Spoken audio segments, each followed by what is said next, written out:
Hey guys, Randy here. And the guy you're seeing on the screen, this big dude right here, that is Ben Mala.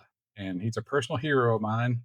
He's worth $500 million in real estate. He worked his way up from nothing, started out as the money collector for a slumlord, and just over the course of years kept buying more real estate, improved it, rented it out, sold it, then did a 1031 tax exchange and on each property and just kept getting bigger and bigger. And now he's worth $500 million.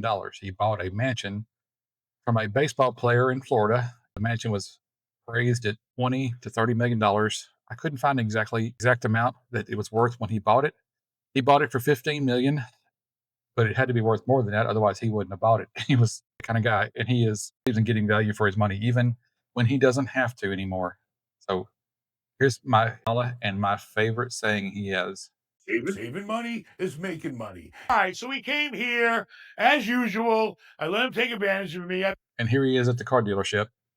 He was buying another Rolls Royce.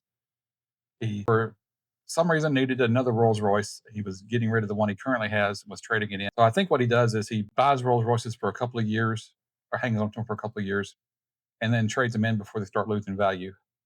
So here's the aftermath of his car deal. Figure, well, I gave him about 50, I guess 177, go up a little inflation, makes sense.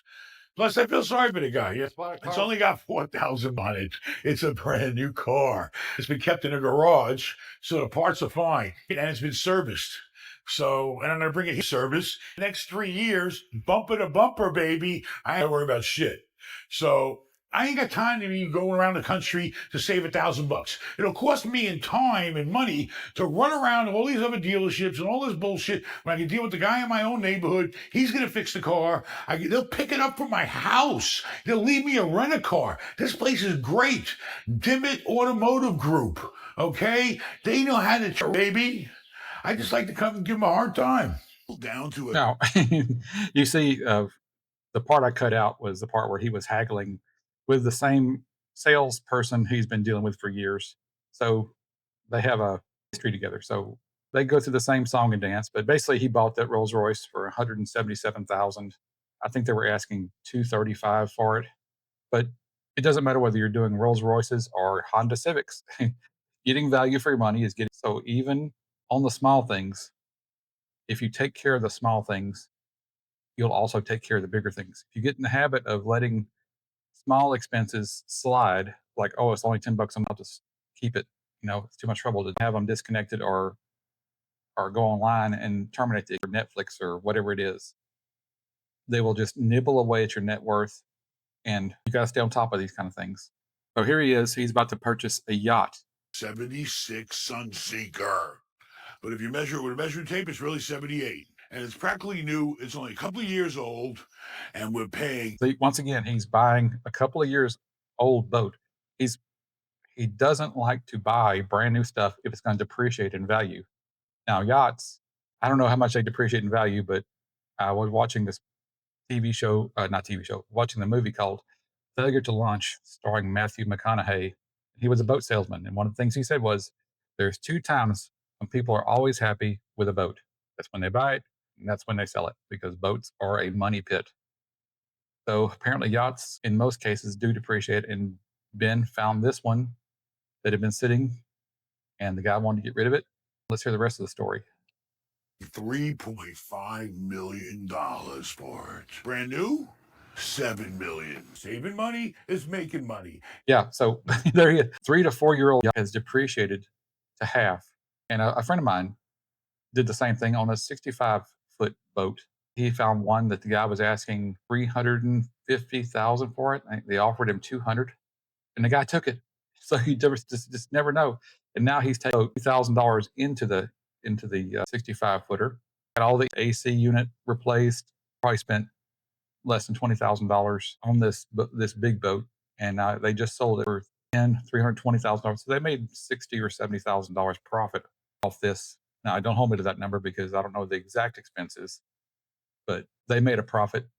They had a buyer come in, the buyer spent the weekend on the boat. They hired a captain to take the boat out, show the buyer around, around Galveston. They're happy with it. bought it, bought. We got a new boat, baby, and it cost us half the price as the last one. If we Now that is a good feeling, knowing you got a great bargain for your money. That's, to me, is more fulfilling than buying something brand new and paying full price. Hopefully, you feel the same way. we weren't paying double interest rates right now, and the stock market wasn't killing us, we'd be buying something like that, baby. We could have bought this. We could have bought that. Look at that. That's a hell of a boat. That's the one I'm going to hopefully retire on. Budget, baby, budget. Don't live above your budget. Thanks to today's financial situation, we're buying that. You see this boat here?